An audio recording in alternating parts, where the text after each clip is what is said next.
Hello, very good morning बच्चों। मैं हूं डॉक्टर इनकी भार्गव और आप सभी का भार्गव बायोलॉजी क्लासेस में ढेर सारा स्वागत है। बच्चों, हम लोग पिछले क्लास में एक इम्पोर्टेंट चैप्टर कंप्लीट किए थे। जो हमारा चैप्टर था cell cycle and cell division, botany का पार्ट था। और आज की क्लास में फिर से हम एक और बोटनी के चैप्टर की शुरुआत करने वाले हैं।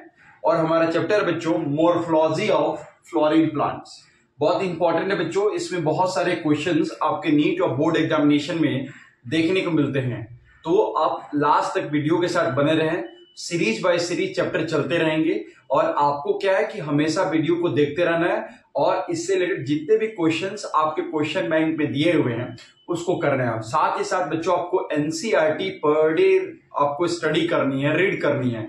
इससे फायदा क्या होगा कि बहुत सारे ऐसे क्वेश्चंस हैं जो कि एनसीईआरटी के बीच से उठाए जाते हैं, वो आपको क्लियर हो जाएंगे। दूसरी चीज, क्वेश्चंस पे आपको पकड़ हो जाएंगे, टॉपिक ज्यादा क्लियर हो जाएगा। एनीवेज, आज के चैप्टर की हम शुरुआत करते हैं मोर्फोलॉजी ऑफ फ्लोरिंग प्लांट्स।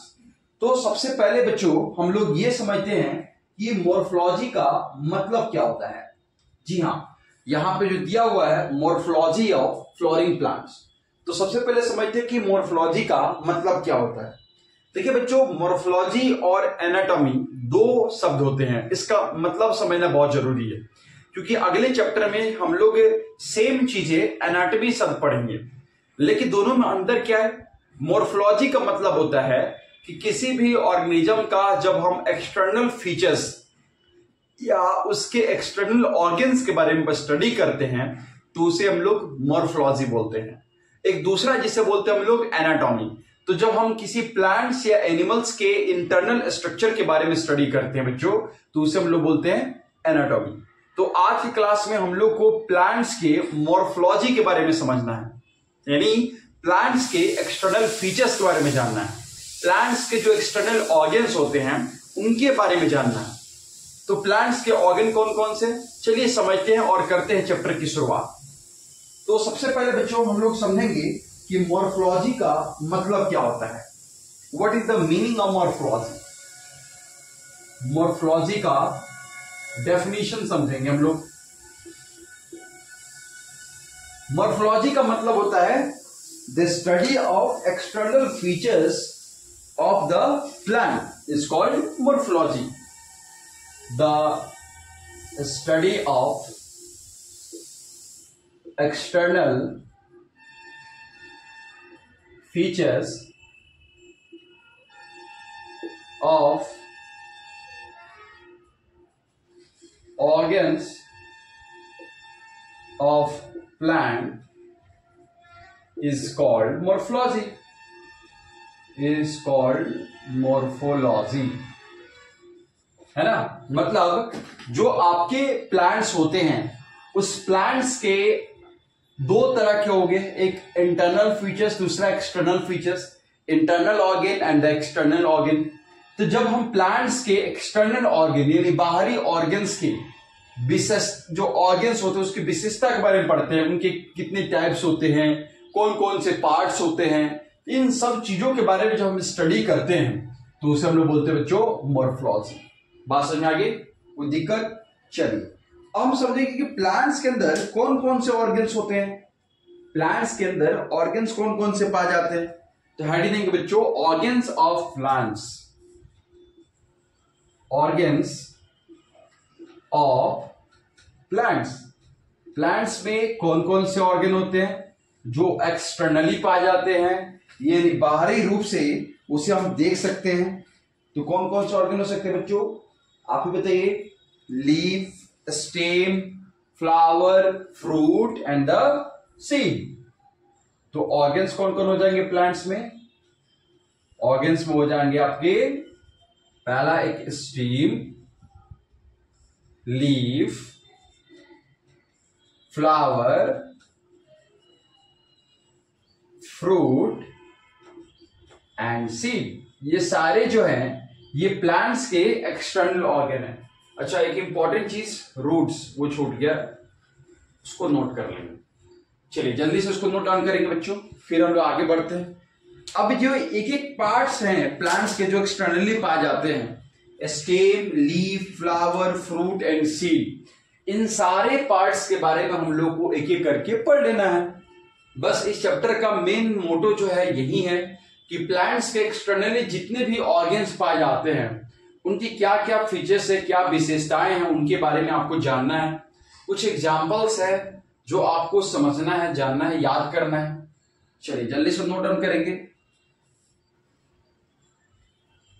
अब बच्चों प्लांट्स के अंदर दो तरह के सिस्टम पाए जाते हैं, याद रखिएगा। प्लांट्स के अंदर दो तरह के सिस्टम होते हैं। सबसे पहले क्या होता है बच्चा, आप पढ़े होंगे, सबसे पहले बनता है सेल। सेल से बनता है टिश्यू, टिश्यू से क्या बनता है ऑर्गेन, और ऑर्गेन से क्या बनता है ऑर्गेन सिस्टम, है ना। तो प्लांट्स के अंदर दो तरह के ऑर्गेन सिस्टम होते हैं।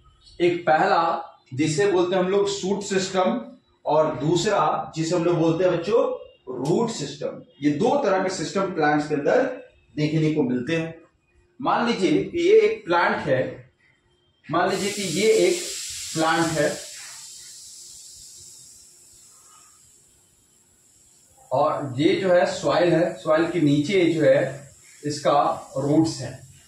रूट से ये मेन रूट्स हो गया, इस रूट से बहुत सारे जो है रूट हेयर्स निकले हैं, देख सकते हैं नीचे, ये इसके रूट हेयर हो गए, यू कहे इसके सेकेंडरी रूट्स हो गए। और ये जो आप देख सकते हैं इसे हम लोग बोलते हैं स्टीम, जो जमीन के ऊपर है इसे क्या बोलते हैं बच्चों हम लोग स्टीम, और जमीन के जो नीचे उसे क्या बोलते हैं हम लोग रूट, है ना बच्चों।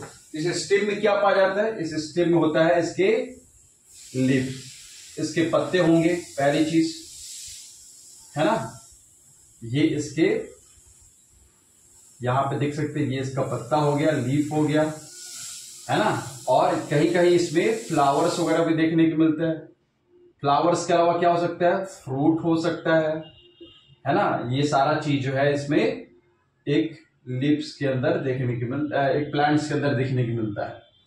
यहां पर देखेंगे जो आपके ये लीव्स होते हैं, इस लीव्स के जो आपके एक्सियल रीजन होता है, यहां पे इस लीफ के एक्सियल रीजन में यहां पे आपको बर्ड पाए जाते हैं, जिससे नए फ्लावर्स या फ्रूट का फॉर्मेशन होता है। इसे हम लोग एक्सिलरी बर्ड्स के नाम से जानते हैं। तो ये जो जमीन के ऊपर देख सकते हैं बच्चों, इसको हम लोग बोलते हैं शूट सिस्टम। क्या बोलते हैं, शूट सिस्टम। और ये जो जमीन के नीचे जो देख रहे हैं बच्चों, इसे हम लोग बोलते हैं रूट सिस्टम। क्या बोलेंगे, रूट सिस्टम। तो इस तरह से देख सकते हैं कि प्लांट्स के अंदर दो तरह का सिस्टम पाया जाता है, ऑर्गेन सिस्टम, एक पहला शूट सिस्टम और दूसरा root system. Any doubts?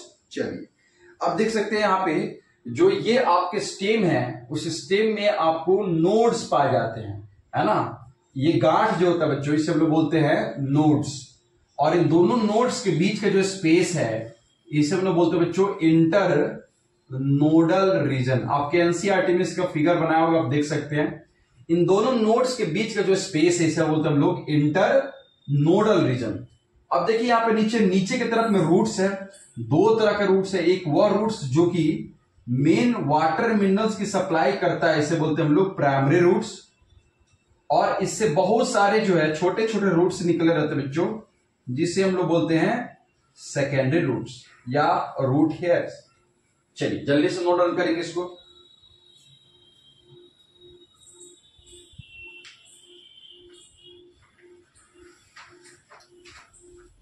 Clear है? चलिए बहुत बढ़िया। अब हम देखते हैं कि इस प्लांट्स का फॉर्मेशन कैसे होता है, प्लांट्स के रूट्स का फॉर्मेशन कैसे होता है, जरा समझते हैं। जल्दी से इसको नोट डाउन करेंगे। चलिए अब मैं इसे मिटा रहा हूं। प्लांट्स के अंदर दो तरह, प्लांट्स के अंदर जो रूट्स का फॉर्मेशन होता है वो कैसे होता है। तो सबसे पहले जानते हैं हम सभी कि किसी प्लांट्स का जो फॉर्मेशन होता है वो सीड से होता है। कैसे होता है, सीड से। सीड जो होता है वो डोरमेंट अवस्था में पड़ा रहता है, डोरमेंट स्टेज में पड़ा रहता है। जब सीड ड्राई रहता है, आप देखे होंगे कई बार जो मार्केट्स वगैरह में स्पेशली ग्राम, चना, मटर, पी वगैरह जो आपके सीड वगैरह होते हैं, वो बोरियों में आपके ग्रोसरी मार्ट्स वगैरह में पड़े रहते हैं। लेकिन वो देखते हैं हमेशा वो ड्राई रहते हैं, उसमें जर्मिनेशन नहीं होता है, उसमें नए प्लांट्स का फॉर्मेशन नहीं होता है। वो तब तक उसमें नए प्लांट्स का फॉर्मेशन नहीं हो सकता है जब तक उसका जर्मिनेशन ना हो। लेकिन जैसे ही उसको पानी या मॉइस्चर की मात्रा मिल जाती है, उसमें से जर्मिनेशन होना शुरू हो जाता है। जब वो जर्मिनेट होता है, अंकुरित होता है, तो उसमें से देखते हैं कि आपको कुछ पार्ट्स बाहर निकल जाते हैं, फ्रेगमेंट के रूप में बाहर निकल जाते हैं। उस पार्ट्स को लोग बोलते हैं बच्चों प्लोम्यूल और रेडिकल। उसी पार्ट से नए प्लांट्स का फॉर्मेशन होता है। कह सकते हैं कि जो पार्ट्स होते हैं वो एक्चुअली में सीड के अंदर पाए जाते हैं और वो एम्ब्रियो होते हैं। उस एम्ब्रियो का जर्मिनेशन होता है, जिसके बाद वो बाहर निकलते हैं, सीड को बीज से फाड़ के वो बाहर निकलते हैं, और वो जो बाहर निकलते हैं फिर धीरे धीरे उनका डेवलपमेंट होता है और आगे चल के वो सूट और रूट बनाते हैं। चलिए समझते हैं थोड़ा सा फिगर के माध्यम से। तो देखिएगा प्लांट के रूट का फॉर्मेशन कैसे होता है, थोड़ा सा समझेंगे हम लोग। प्लांट रूट का फॉर्मेशन कैसे होता है। मान लीजिए कि एक पी सीड है, मान लीजिए कि एक मटर का यहां पे आप सीड है, इसके बाहर क्या होगा, सीड कोट होगा। क्या होगा बच्चा, चूंकि सीड है तो उसके बाहर एक आउटर कवरिंग पाया जाएगा, जिसे बोलते हैं हम लोग सीड कोट। अब जब इसमें जर्मिनेशन होगा बच्चा तो कुछ इस तरह से उसमें स्ट्रक्चर फॉर्म होते हैं।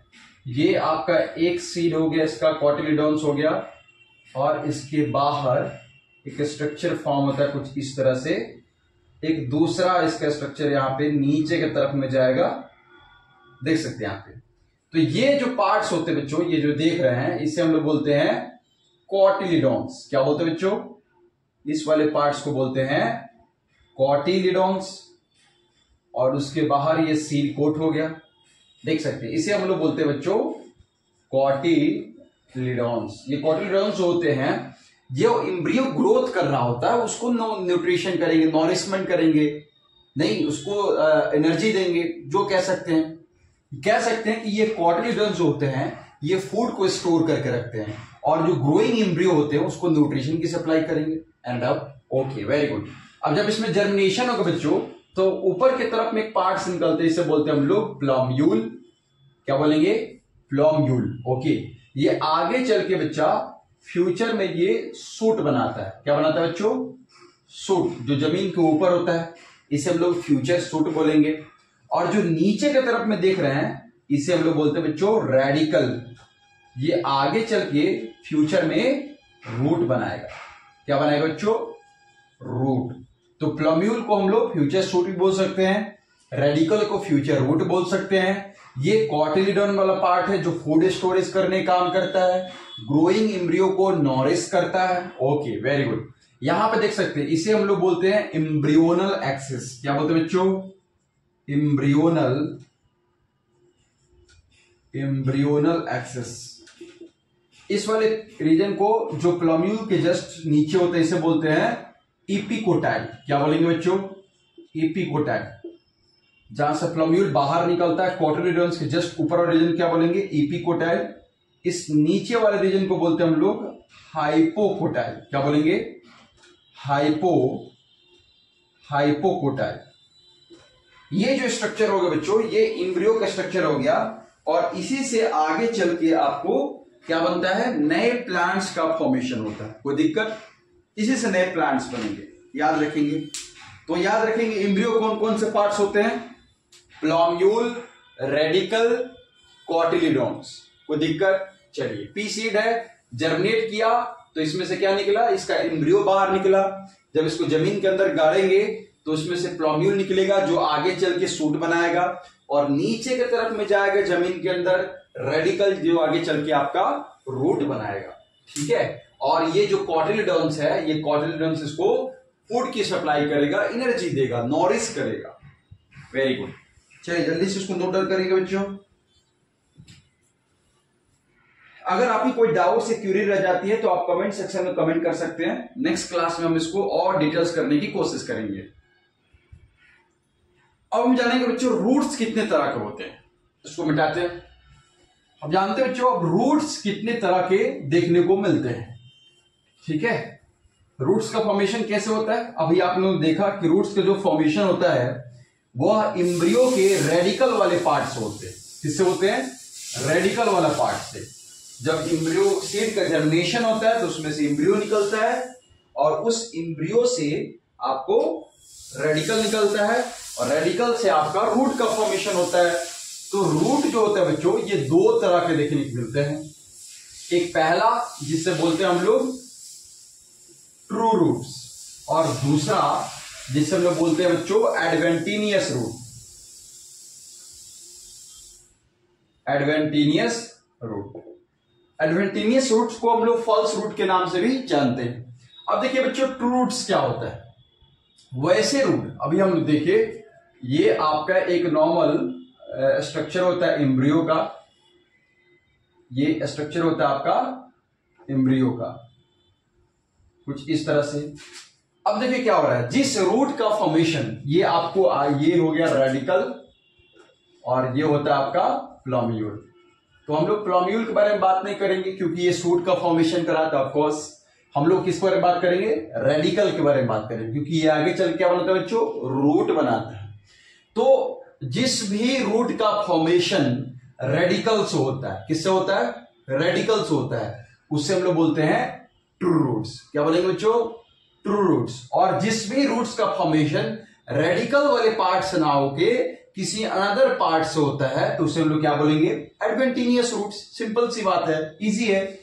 जिस भी रूट का फॉर्मेशन रेडिकल से होगा उसे ट्रू रूट्स बोलेंगे, और जिस रूट का फॉर्मेशन रेडिकल से ना होगा किसी अनदर पार्ट से होगा उसे क्या बोलेंगे, एडवेंटिनियस रूट। क्लियर है, चलो बहुत बढ़िया।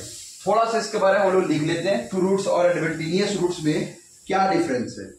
तो लिख सकते हैं कि form from radical, true roots वो होते हैं जो कि रेडिकल से बनते हैं, फॉर्म्ड फ्रॉम रेडिकल। वैसे रूट्स जो रेडिकल से बनते हैं उसे क्या बोलेंगे हम लोग, ट्रू रूट्स। और फॉल्स रूट्स क्या होंगे, form from parts other than radical,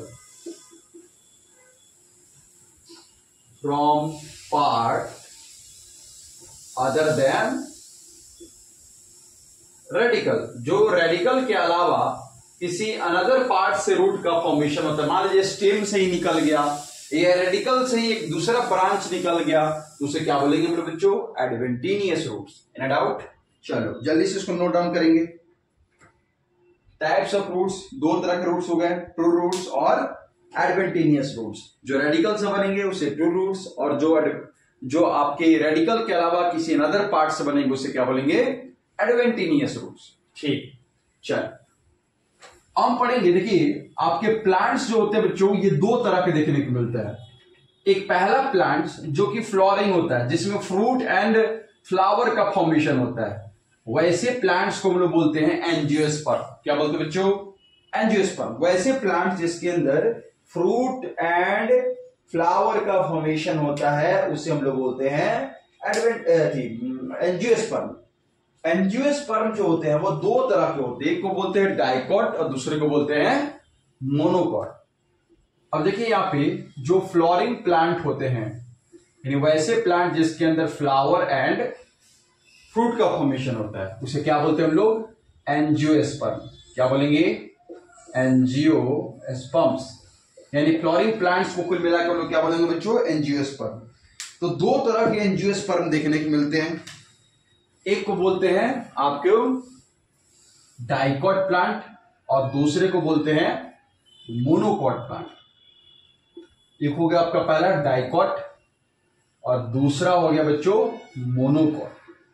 अब देखिए समझते थोड़ा सा दोनों में डिफरेंस क्या है। देखिए डाइकॉट प्लांट्स वैसे प्लांट्स को बोलते हैं जिसका रूट जो होता है वो बहुत ज्यादा डीप जाता है, यानी सॉइल को पेनिट्रेट करके जमीन के बहुत डीप लेयर तक जाता है, जिसके स्टेम बहुत ज्यादा मोटा होता है और ग्रे इन कलर होता है। वैसे प्लांट को हम लोग डाइकॉट प्लांट बोलेंगे। जैसे आम का पेड़, बरगद का पेड़, बबूल का पेड़, इन सबके जो प्लांट्स होते हैं वो बहुत ज्यादा स्टेम उनका मोटा होता है। स्पेशली बनियान ट्री, बरगद के पेड़ आप लोग देखे होंगे, बहुत मोटे मोटे स्टेम होते हैं, ग्रेस इन कलर स्टेम होते हैं, और ये पेड़ जो होते हैं बहुत बड़े बड़े होते हैं। तो इस तरह के प्लांट्स को क्या बोलेंगे बच्चों, डाइकॉट प्लांट्स। दूसरा बच्चों मोनोकॉट प्लांट। मोनोकॉट प्लांट वैसे प्लांट्स को बोलते हैं जिसका स्टेम जो होता है बहुत पतला होता है, वीक होता है, और जिसके अंदर रूट्स जो होते हैं वो रूट बहुत ज्यादा डीप नहीं जाता है, सिर्फ सॉइल के फर्स्ट लेयर तक ही रहते हैं। वैसे प्लांट्स को क्या बोलेंगे, मोनोकॉट। Any doubt, okay. अब मोनोकॉट में क्या क्या एग्जांपल्स होते हैं, जैसे कि राइस, वेट, जितने भी अनाज हो गए, ग्रासेस, स्पेशली ग्रासेस, वो क्या हो गए बच्चों, मोनोकॉट हो गए। ठीक है, चलिए अब थोड़ा सा इसके बारे में हम लोग थोड़ा सा लिख लेते हैं कि मोनोकॉट और डाइकॉट में क्या डिफरेंस है। तो लिखेंगे कि जो डाइकॉट प्लांट होता है बच्चों, इसमें एक स्पेशली देखने को मिलता है सेकेंडरी ग्रोथ। सेकेंडरी ग्रोथ क्या होता है? जब प्लांट्स की स्टेम की मोटाई बढ़ती है ना, हॉरिजॉन्टली जब प्लांट्स के स्टेम की मोटाई बढ़ती है बच्चों, उसे हम लोग सेकेंडरी ग्रोथ बोलते हैं। जब प्लांट्स टॉलर होता है, बड़ा होते जाता है, तो उसे क्या बोले? Primary growth. तो जो डाइकॉट प्लांट होता है वो स्पेशली में तने की मोटाई देखने की मिलती है, उसके बहुत सारे ब्रांचेज होते हैं, तो वो क्या आपके डाइकॉट प्लांट हो गए, सेकेंडरी ग्रोथ देखने को मिलता है। दूसरी चीज इंपॉर्टेंट याद रखना है कि ये जो होते हैं ये बहुत ही ज्यादा मोटे होते हैं, थिक होते हैं, और क्या होते हैं जो टॉल होते हैं। डाइकॉट प्लांट क्या होते हैं? थिक होते हैं, और क्या होते हैं? टॉल होते हैं, बहुत बड़े बड़े होते हैं। और इसके स्टेम्स कैसे होते हैं बच्चों? ब्राउन स्टेम होगा, याद रखिए। स्टेम कैसा होगा? ब्राउन कलर में, ग्रे कलर में होगा। दूसरा चीज है बच्चों हमारा मोनोकॉट। तो मोनोकॉट क्या होते हैं? स्मॉल प्लांट्स होते हैं। मोनोकॉट क्या होते हैं? स्मॉल प्लांट्स होते हैं, और इसका स्टेम कैसा होता है? थिन होता है, थिन स्टेम होते हैं। इसका एग्जांपल क्या आ जाएगा? जैसे कि राइस, जैसे कि व्हीट, एटीसी। और इसका एग्जांपल क्या होता है बच्चों? इसका एग्जांपल हो जाएगा बनियान ट्री वगैरह वगैरह, है ना। तो ये सारे जो है मोनोकॉट और डाइकॉट में डिफरेंस है। जल्दी से नोट करेंगे बच्चों।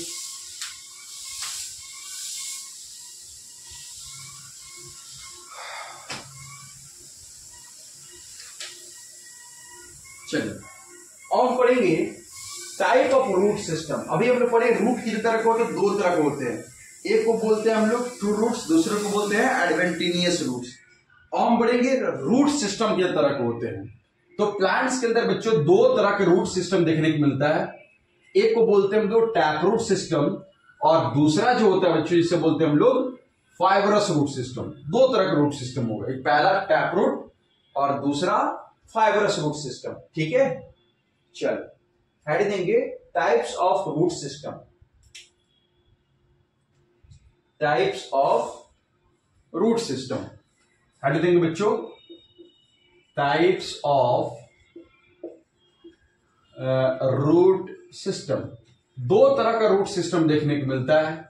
एक पहला बच्चों जिसे बोलते हैं हम लोग टैप रूट सिस्टम, और दूसरा को बोलते हैं हम लोग fibrous root system. Tap root system और दूसरा है हमारा फाइबरस रूट सिस्टम। अब देखिए दोनों में डिफरेंस क्या है? टैप रूट सिस्टम और फाइबरस रूट सिस्टम में क्या डिफरेंस है? सिंपल है, बहुत इजी है, आप जानते भी इसे। टैप रूट जैसे नाम से क्लियर है, इसका रूट्स जो होता है वो बहुत ज्यादा डीप जाएगा, बहुत अंदर तक जाएगा, गहराइयों तक जाएगा। तो उस तरह के रूट सिस्टम क्या बोलेंगे? Tap root system. क्लियर है? और दूसरा जिसे बोलते हैं फाइबरस रूट सिस्टम, इसमें जो रूट होता है बच्चों वो बहुत गहराइयों तक नहीं जाता, बहुत डीप नहीं जाता सॉइल के अंदर, सिर्फ सॉइल के फर्स्ट लेयर तक रहेगा। ये कुछ ऐसे बोल सकते हैं कि जो आपके टैप रूट सिस्टम है, ये ट्रू रूट सिस्टम भी बोल सकते हैं, इसको ट्रू रूट्स में पाए जाते हैं। और फाइबरस रूट सिस्टम में क्या पाया जाता है? एडवेंटिनियस रूट्स पाए जाते हैं। तीसरा लैंग्वेज में क्या बोल सकते हैं कि टैप रूट सिस्टम वो होते हैं जो डाइकॉट प्लांट्स में पाए जाते हैं, यानी मोटे मोटे प्लांट्स, जो बड़े बड़े प्लांट्स होते हैं उसमें रूट्स क्या होता है? बहुत डीप जाता है। क्यों डीप जाएगा? इसके पीछे दो कारण है। क्योंकि जो बड़े प्लांट्स होते हैं उनको मोर वाटर मिनरल्स की जरूरत पड़ती है जो जमीन के नीचे से लेना है। दूसरी चीज, जो बड़े प्लांट्स होते हैं उनको सपोर्ट की जरूरत होती है। तो नीचे से जो रूट जितना गहरा जाएगा प्लांट्स को उतना ज्यादा सपोर्ट मिलेगा, ट्री को उतना ज्यादा सपोर्ट मिलेगा ऑफकोर्स। तो टैप रूट सिस्टम में जो आपके रूट होते हैं बहुत ज्यादा डीप जाते हैं, बहुत गहरे होते हैं, ज्यादा वाटर मिनरल्स एब्जॉर्ब करते हैं, जो कि फाइबरस रूट सिस्टम में रूट बहुत ज्यादा डीप नहीं जाते हैं, फर्स्ट लेयर तक रहते हैं। ये डाइकॉट प्लांट पाए जाते हैं, और वो किसमें पाया जाएगा? मोनोकॉट प्लांट में। Any doubt? चलिए थोड़ा सा नोट डाउन कर लेंगे बच्चों हम लोग tap root system, fibrous root system के बारे में लिखेंगे। टैप रूट सिस्टम के बारे में, it develops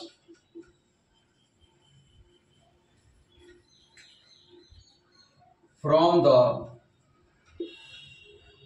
radical of the embryo.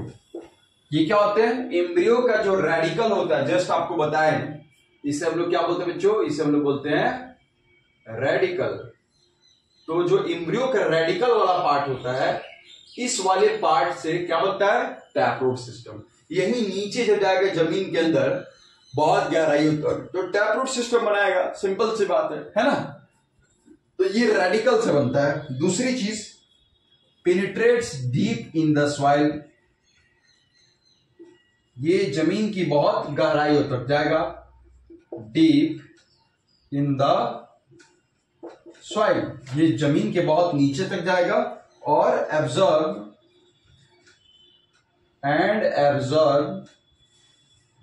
More water and minerals, more water and minerals. जमीन की बहुत गहराई तक जाएगा और ज्यादा amount of water minerals absorb करेगा। साथ ही साथ ये प्लांट्स को बहुत ज्यादा स्ट्रेंथ भी देता है, ताकत भी देता है। दूसरा बच्चा हमारा फाइबरस रूट सिस्टम। ये किससे डेवलप होगा? तो इट डेवलप्स फ्रॉम, जस्ट इसका opposite, from the any part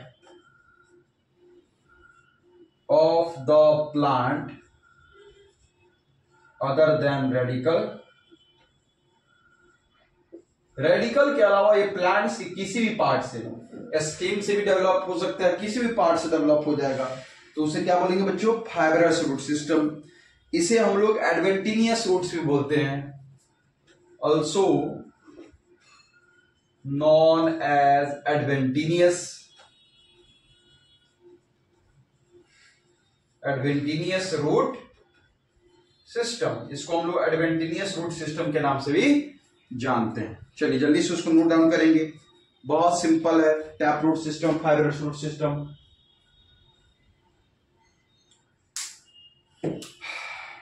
चलिए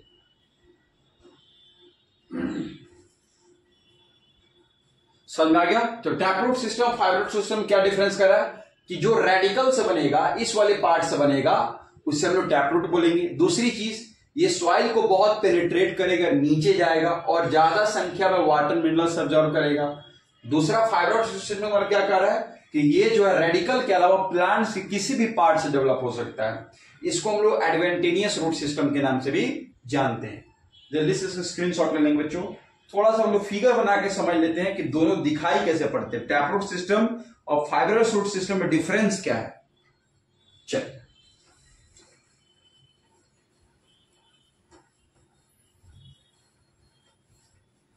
टैप रूट सिस्टम जो है, ये डाइकोट प्लांट पाए जाते हैं क्योंकि वो बड़े प्लांट्स होते हैं। और जो फाइबरस रूट सिस्टम बच्चों, ये हमारे मोनोकॉट प्लांट्स पाए जाते हैं, है ना। चल यहां पे एक तरफ में बना लिया tap root system, tap root system, और दूसरा बच्चों हमारा फाइबरस रूट सिस्टम, है ना।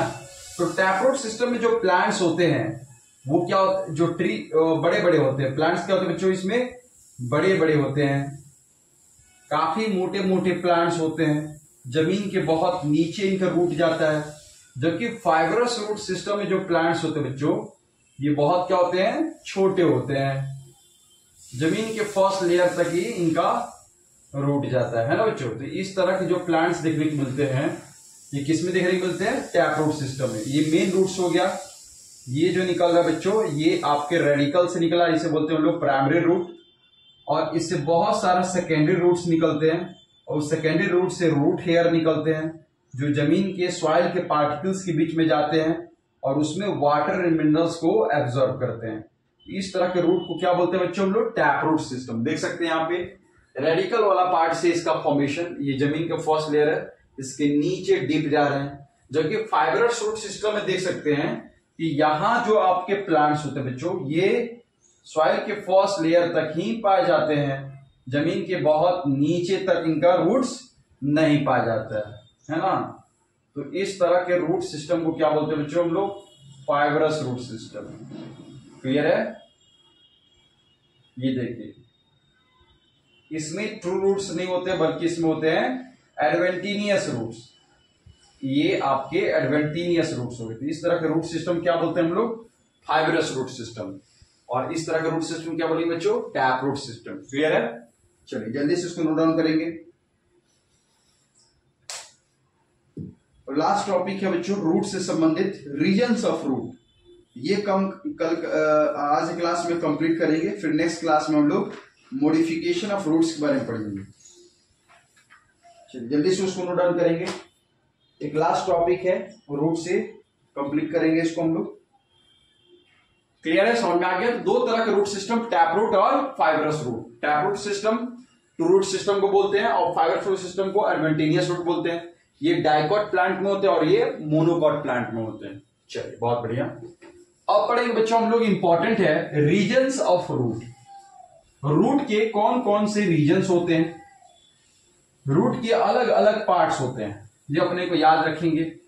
कौन कौन से पार्ट्स होते हैं? एक वैसा पार्ट्स जो हमेशा सेल डिवीजन करते रहता है, ग्रो करते रहता है। दूसरा पार्ट जो ग्रो कर चुका है, और तीसरा पार्ट जो मैच्योर हो चुका है, बहुत पहले ग्रो कर चुका है। तो इस तरह से तीन रूट्स के रीजन होते हैं। हेडिंग है बच्चों regions of roots. Regions of roots, तीन रीजन होते हैं। पहला एक रीजन जो होता है जिसे बोलते हैं रीजन ऑफ मैच्योरेशन। दूसरा होता है बच्चों रीजन ऑफ इलोंगेशन, और तीसरा बच्चों रीजन ऑफ मेरिस्टेमेटम। ठीक है, ये तीन रीजन हो गए, region of maturation, region of elongation, और तीसरा हो जाएगा रीजन ऑफ मेरिस्टेमेटम। अब इसको एक रूट के माध्यम से हम जरा समझते हैं। मान लीजिए ये आपको एक रूट हो गया बच्चों, ये आपका एक रूट हो गया। ठीक है, यहां पे देखिए ये रूट्स का वो वाला पार्ट है जो कि सबसे नीचे है, और एक्चुअली में रूट का यही वाला पार्ट जो है हमेशा ग्रो करता है, नीचे की तरफ में बढ़ते रहता है। यहां पे स्पेशली रूट कैप देखने को मिलता है। क्या देखने को मिलता है बच्चों? रूट कैप, जो इंडिकेट कर रहा है कि यहां पे एक्टिवली सेल डिवीजन हो रहा है। तो ये वाला रीजन में हमेशा सेल डिवीजन क्या होता है? एक्टिवली होता है, फास्ट सेल डिवीजन होता है। और यदि में ये वाला रीजन जो है क्या करता है? हमेशा ग्रोथ करते रहता है। रूट का ये वाला रीजन हमेशा ग्रोथ करते रहता है। तो इस वाले रीजन को हम लोग बोलते हैं बच्चों रीजन ऑफ मेरिस्टेमेटम। क्या बोलेंगे? रीजन ऑफ मेरिस्टम या रीजन ऑफ मेरिस्टम। अच्छा, इसके जस्ट ऊपर वाला रीजन पर बात करें। नीचे का रीजन ऑफ मेरिस्टम हो गया। इसके ऊपर वाला रीजन जो है ये ग्रोथ कर चुका है ना बच्चों? ये ऊपर वाला रीजन जो है इसके मेरिस्टम के जस्ट ऊपर वाला ये ग्रोथ कर चुका है। तो इस वाले रीजन को हम लोग बोलते हैं बच्चों रीजन ऑफ इलोंगेशन। क्या बोलेंगे? रीजन ऑफ इलोंगेशन, यानी ये ग्रोथ कर चुका है, कंप्लीट कर लिया ग्रोथ अपना, यानी अब ये ग्रोथ नहीं कर रहा है। और सबसे ऊपर वाला रीजन जो होता है बच्चों ये मैच्योर हो चुका है, बहुत पहले ग्रोथ कर चुका है। तो इस वाले रीजन को हम लोग बोलते हैं रीजन ऑफ मेरिस्टम। क्या बोलेंगे बच्चों? Region of meristem. ये रीजन सबसे ऊपर वाला जो देख रहे हैं ये ग्रोथ कर चुका है, कंप्लीट कर चुका बहुत पहले, ये मैच्योर हो चुका है, इसलिए से क्या बोलेंगे? रीजन ऑफ मैच्योरेशन, है ना बच्चों? Region of maturation. इस तरह से रूट्स के तीन रीजन हो गए, region of maturation, region of elongation and region of meristem. जल्दी से इसको नोट डाउन करेंगे, स्क्रीनशॉट ले लेंगे और नोट्स जरूर बनाया। और जब भी क्लास करें बच्चों तो हमेशा एनसीईआरटी अपने साथ लेकर बैठे। एनसीईआरटी साथ लेकर बैठने से फायदा ये होगा कि जो जो टॉपिक चल रहा है आप उसको बुक में हाईलाइट कर सकते हैं। दूसरी चीज, सामने बुक लेके बैठने से कंसेप्ट ज्यादा क्लियर होते हैं, है ना। चलिए, आई होप आप लोग को समझ में आ रहा है चैप्टर। तो आज की क्लास में हम लोग कौन कौन सा टॉपिक किए। सबसे पहले बच्चों हम लोग इसके इंट्रोडक्शन को देखे कि मॉर्फोलॉजी कहते किसे हैं। फिर हम लोग प्लांट्स के कौन कौन से ऑर्गन्स होते हैं उसके बारे में पढ़ाई किए। फिर हम लोग देखे कि रूट का फॉर्मेशन कैसे होता है, कितने तरह के रूट्स होते हैं, रूट सिस्टम कितने तरह के होते हैं। फिर हम लोग आगे नेक्स्ट रीजन्स ऑफ रूट्स के बारे में देखें। नेक्स्ट क्लास में बच्चों हम लोग मॉडिफिकेशन ऑफ रूट्स के बारे में थोड़ा सा पढ़ाई करेंगे, ठीक है। तो मिलते हैं नेक्स्ट क्लास में नेक्स्ट टॉपिक के साथ में। Thank you so much.